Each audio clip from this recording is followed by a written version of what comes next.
Introduction to Macroeconomics Meaning, Scope, Importance, and Limitations. Chapter 1 Introduction to Macroeconomics The Study of the Whole. Prologue The Forest and the Trees. Imagine standing in a vast, complex forest. If you focus solely on a single tree, its bark, its leaves, the insects crawling on it, you are engaging into a micro level study. This is the domain of microeconomics, which examines the individual components of the economic system.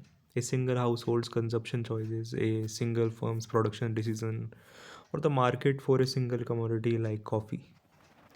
Now imagine ascending in a hot air balloon. As you rise, the individual trees blur and a larger picture emerges. The size and shape of the entire forest, the rivers flowing through it, the patterns of fire damage, and the overall health of the ecosystem. This is the perspective of macroeconomics. In simple terms, it does not ignore the trees, but is concerned with the aggregate of all trees, the entire woodland. It studies the economy as a complete interconnected system, analyzing the broad, sweeping forces that affect everyone within it. This book begins with this panoramic view. This chapter will lay the foundation by exploring the meaning, scope, profound importance, and inherent limitations of macroeconomics. Section 1.1 The meaning of macroeconomics, defining the panorama. The term macroeconomics is derived from the Greek prefix macros, meaning large or long, and oikomania, meaning household management. Thus, it is literally the management of the large household that is the national economy. A formal definition macroeconomics is a branch of economics that studies the behavior, performance, structure, and decision making of an economy as a whole. This definition is important for short answer for the definition of macroeconomics. It focuses on the changes and interactions within the economy, such as total output, overall price levels, total employment, rather than on the individual markets or actors that microeconomics analyzes. The birth of a discipline. The Keynesian revolution, while economists have always thought about economy wide phenomena, macroeconomics as a distinct field was born out of crisis. The Great Depression of the 1930s presented a puzzle that classical economic theory, which held that markets would naturally self-correct to full employment, could not solve. I repeat, the Great Depression of the 1930s presented a puzzle that classical economic theory, which held that markets would naturally self-correct to full employment, could not solve. Factories were idle, millions were unemployed, and the economy remained stagnant for a decade. In 1936, the British economist John Maynard Keynes published his seminal work, The General Theory of Employment, Interest and Money. This book fundamentally reshaped economic thought. Keynes argued that aggregate demand, the total spending in the economy, was the primary driver of economic activity. It was possible for an economy to be in equilibrium at a level below full employment. I repeat, it was possible for an economy to be in equilibrium at a level below full employment.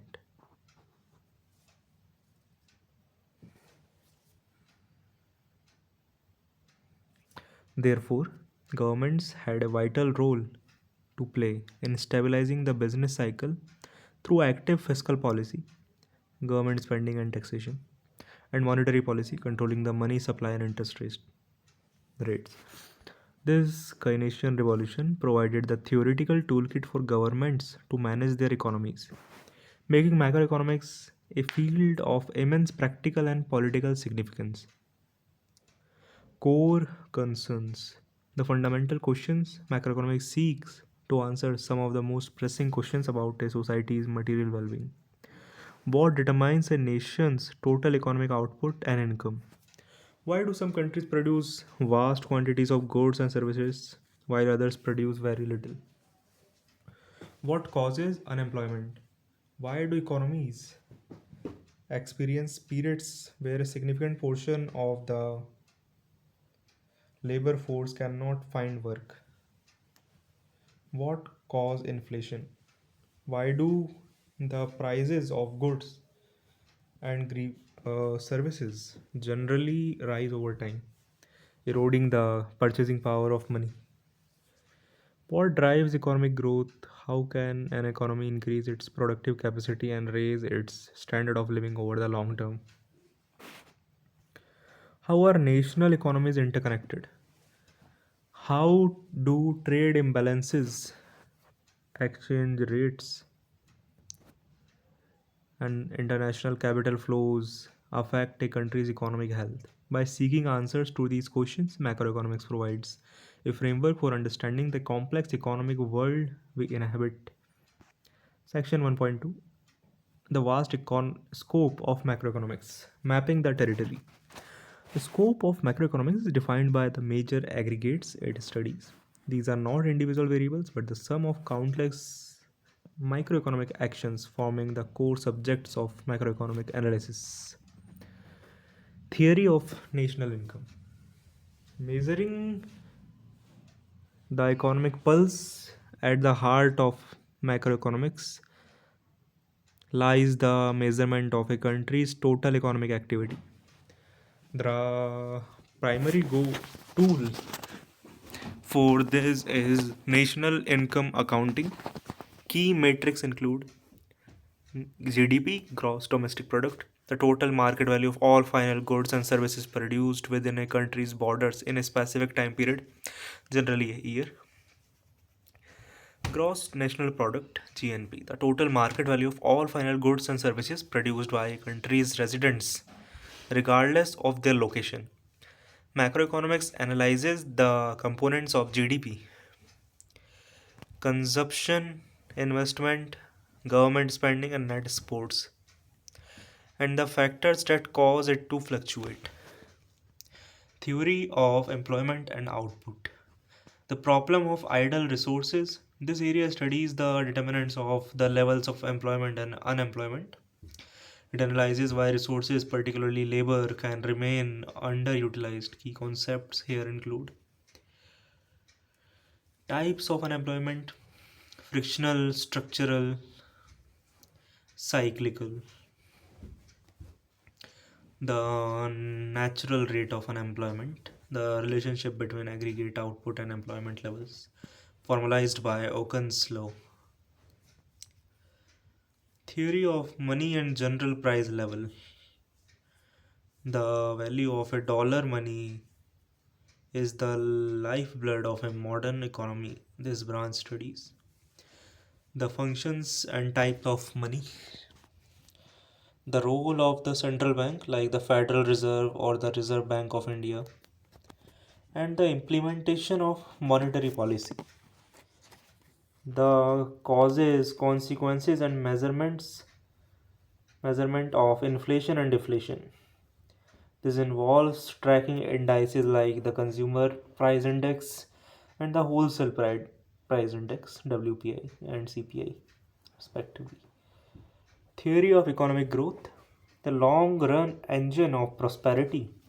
While short term fluctuations are important, the long term improvement in living standard is driven by economic growth.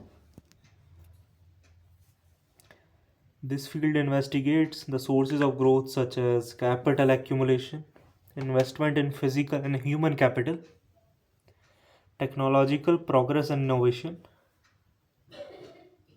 institutional factors, rule of law, property rights, theory of international trade and finance, the global connection in an increasingly globalized world. No economy is an island. The area covers balance of payments, a record of all economic transactions between a country and the rest of the world. Exchange rates, the price of one currency in terms of another, and the systems that determine it, Fixed versus floating. The impact of globalization, trade policies, and capital flows on the domestic economy. 6. Theory of business cycles. The economic roller coaster economies do not grow smoothly. They experience fluctuations known as business cycles, periods of expansion, that is boom, followed by contraction, which are recession or depression. Macroeconomics seeks to understand the causes of these cycles and develop policies to moderate them. Section 1.3. The paramount importance of macroeconomics. Why it matters. Macroeconomics is not an abstract academic exercise. Its principles guide critical decisions that affect the lives of billions. Understanding the functioning of the economy, it provides a coherent framework for understanding how the different sectors of the economy, households, firms, government, and the foreign sector interact. The circular flow of income model is a fundamental concept that illustrates how money and resources move through the economy. Formulation of economic policy. This is perhaps the most significant application. Governments and central banks rely on macroeconomic theory to fiscal policy, using the government budget, taxation, and spending to influence aggregate demand. For example, cutting taxes or increasing spending during a recession. Monetary policy. Remember, fiscal policy and monetary policy are not synonymous, they are different things, different terms. Using tools like interest rates and reserve requirements to control the money supply and credit, thereby managing inflation and stabilizing the currency. Third, business strategy and forecasting. Businesses do not operate in vacuum. A firm making investment decision whether to build a new factory, hire more staff, or launch a new product must consider the macroeconomic environment. Is the economy growing? Are interest rates low? Is consumer confidence high? Macroeconomic forecasts are crucial for strategic planning. International comparisons, macroeconomic indicators like GDP, per capita growth rates, and inflation rates allow for standard comparisons of economic performance and living standards across different countries. This helps international investors, policymakers, and organizations like IMF and World Bank. Solving economic problems. The discipline provides tools to diagnose and address pressing issues such as poverty, unemployment, and inflation. For developing countries, growth theory offers pathways to escape the poverty trap through strategic investment and policy reform. Personal financial decisions. On an individual level, an understanding of macroeconomics help people make more informed decisions. Anticipating interest rate changes can influence whether one takes a fixed or variable mortgage. Understanding inflation highlights the importance of investing for the long term. Section 1.4. The inherent limitations of macroeconomics. A note of caution. For all its power and utility, macroeconomics is not a perfect science. Its application is fraught with challenges and limitations. The fallacy of composition. This is the most critical limitation. What is true for an individual is not necessarily true for the economy as a whole. The classical example is the paradox of thrift. If one family saves more of its income, it becomes more financially secure.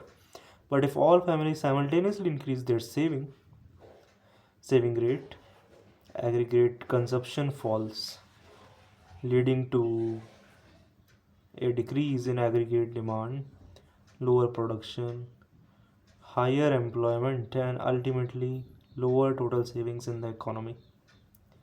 Macroeconomics is full of such paradoxes where micro level rationality leads to macro level inefficiency. The problem of aggression.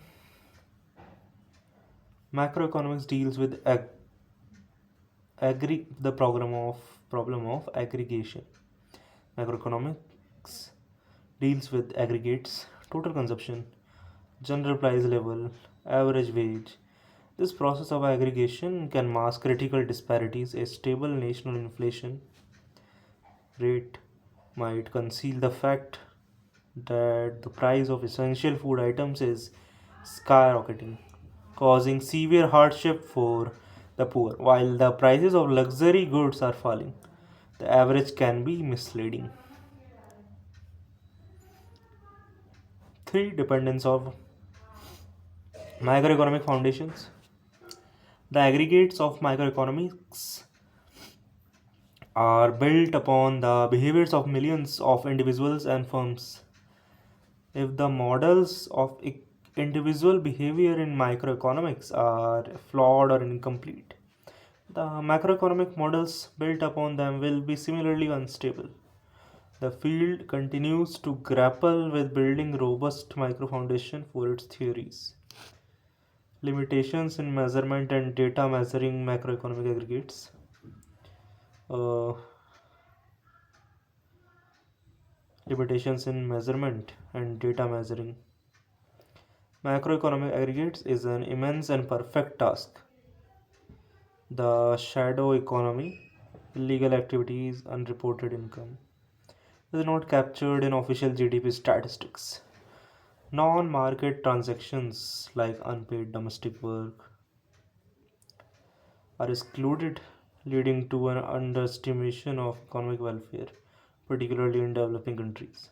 GDP does not account for environmental degradation or the depletion of natural resources, making it an incomplete measure of true well being. The challenge of model diversity and ideological conflict. There is no single universally accepted macroeconomic theory. The field is characterized by competing schools of thought. Keynesians emphasize the instability of aggregate demand and the need for government intervention.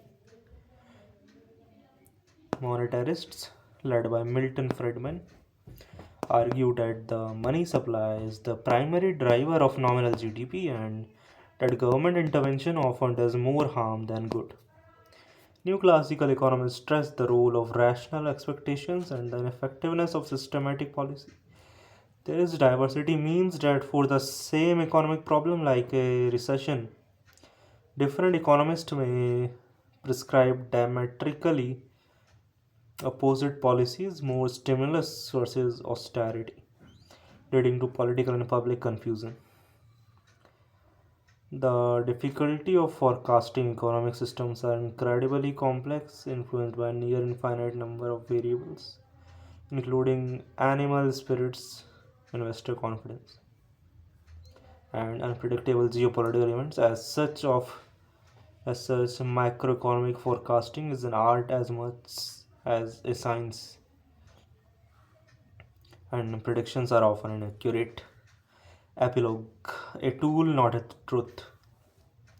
Macroeconomics provides an indispensable set of tools for understanding and managing the modern economy. It has given governments the power to mitigate the worst ravages of the business cycle and has contributed to unprecedented periods of global growth and stability. Yet, it is crucial to remember that it is a evolving social science, not an exact natural science. Its models are simplifications of a vastly complex reality, and its prescriptions are not infallible. The wise student of macroeconomics will therefore approach it with both confidence in its power and humility in the face of its limitation. It is a lens for viewing the economic forest, a powerful and necessary lens, but one that should be used with a clear understanding of its focal length and its blind spots. The journey through which the forest begins. The journey through the forest begins with this understanding. That's it for this topic 1 of macroeconomics.